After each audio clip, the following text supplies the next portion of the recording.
Hello and welcome to the lecture on grammatical relations. In this section, we'll basically be looking a bit more at the differences between subjects and objects and indirect objects and things like that. So arguments and verbs are grammatically related. So we talked about having core arguments and oblique arguments, and I gave you kind of a quick overview of what those are. But basically, when we look at the world's languages, we see that certain types of core arguments share grammatical behavior. And this holds somewhat across languages. This shared grammatical behavior kind of indicates that groups of core arguments, certain groups of core arguments are actually a grammatical class. And these grammatical classes are said to be the grammatical relations of a language. So these grammatical relations can differ slightly language to language, but for the most part, languages do have certain things like subjects and objects, but there can be slight differences in how they behave between languages.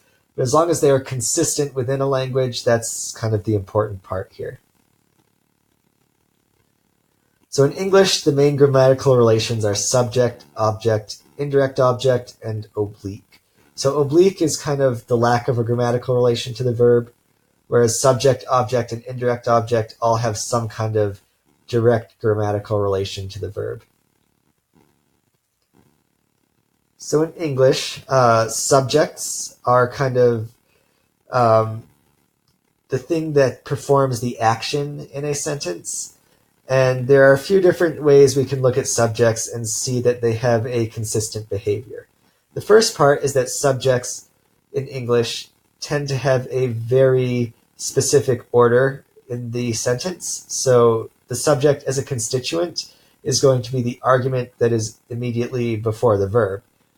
So basically it's the noun phrase before the verb phrase. So we can say John took his keys, and John is a subject argument, or Felix slept late, and Felix is a subject, because John is before the verb and Felix is also before the verb. So those are the subjects in English. Subjects in English also have what's called verb agreement. So, for example, in the present tense, the verb has to agree with a third-person subject.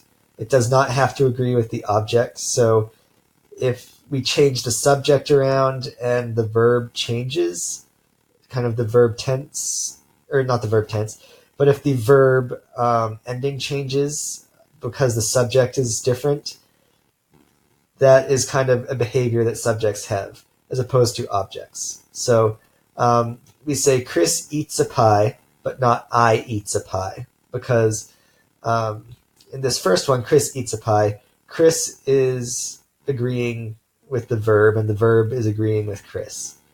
In this next one, it's kind of incorrect because I and eats do not agree with each other. So basically, the verb and the subject need to agree, which is kind of a consistent behavior with subjects, which suggests that they have a category. English subjects also have this kind of property where when we join two clauses, we can leave the second subject unspecified if it is the same as the subject of the first clause. So we can say John showered and got dressed, and that makes sense as long as John is the one who did both of those actions. We can say John took his coat and left. We can say John saw Emily and left. If John is the one who left, but not Emily. So because John is the subject here, it can be the one that fills in the subject on these subjectless clauses. With some of the clause combinations, we can leave the first subject unspecified, but again, only if it's the same as the subject of the second clause. So after singing, we left out the subject there.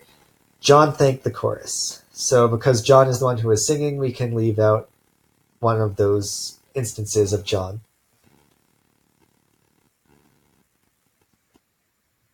So this is kind of a little bit of a review of what we've seen with subjects. So subjects have a kind of a privileged grammatical status in English. Basically, that just means that they are kind of the main noun phrase of a sentence. So we have the verb phrase and the noun phrase, and the main noun phrase is usually going to be the subject. They have grammatical properties that are unique to subjects as well. So they have a specific word order. They have verb agreement. They can be unexpressed in certain situations as well. So the next type of grammatical relation to look at is the direct object. In English, the direct object is a noun phrase like the subject is, but this is the one that comes after the verb and is actually in the verb phrase. So, I gave 3 apples to my sister. I saw him. They built a sandcastle. So, these are all noun phrases that come after the verb. So, in this case, these are not subjects, but rather direct objects.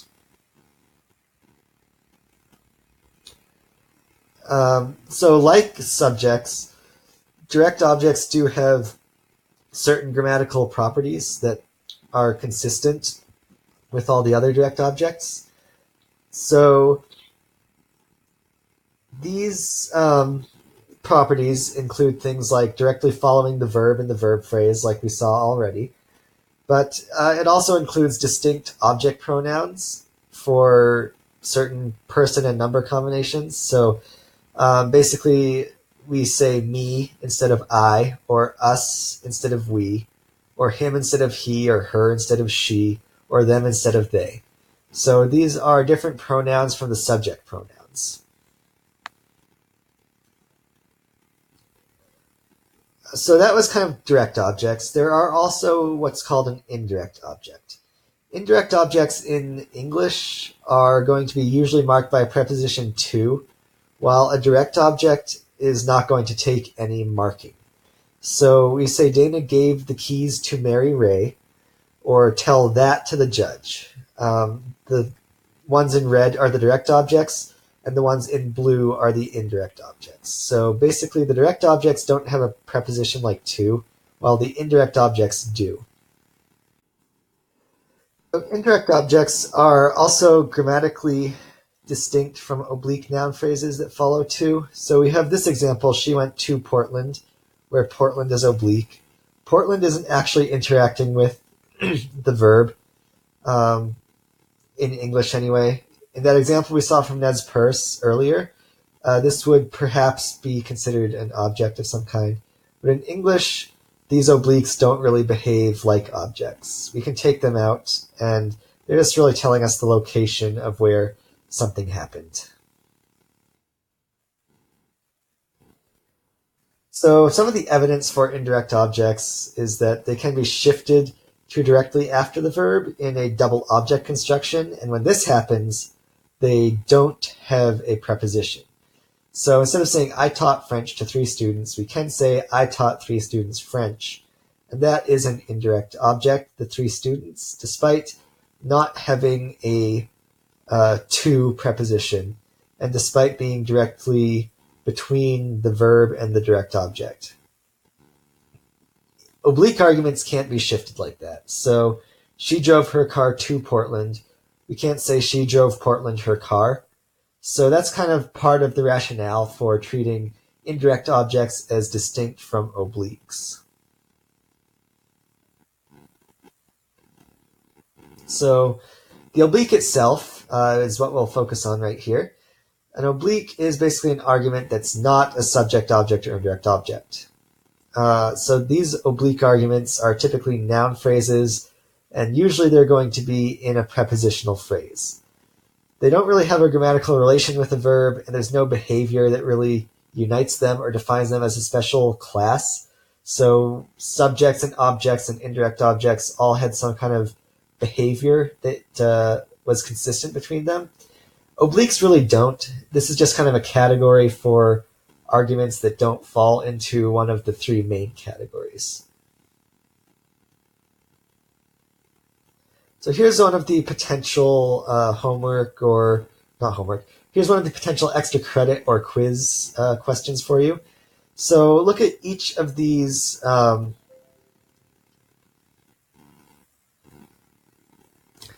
Okay, so here's one of the potential extra credit or quiz questions for you.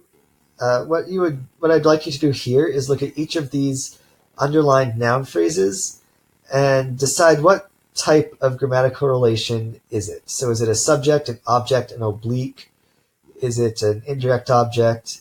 And kind of justify how you would decide that it is in that grammatical category.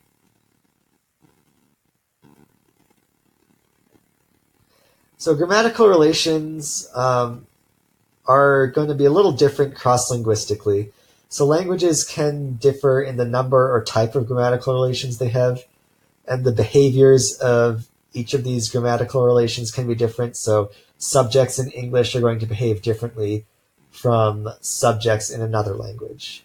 And each language really needs to be examined independently. We can't just necessarily assume that one category will behave the same way in a different language. However, there is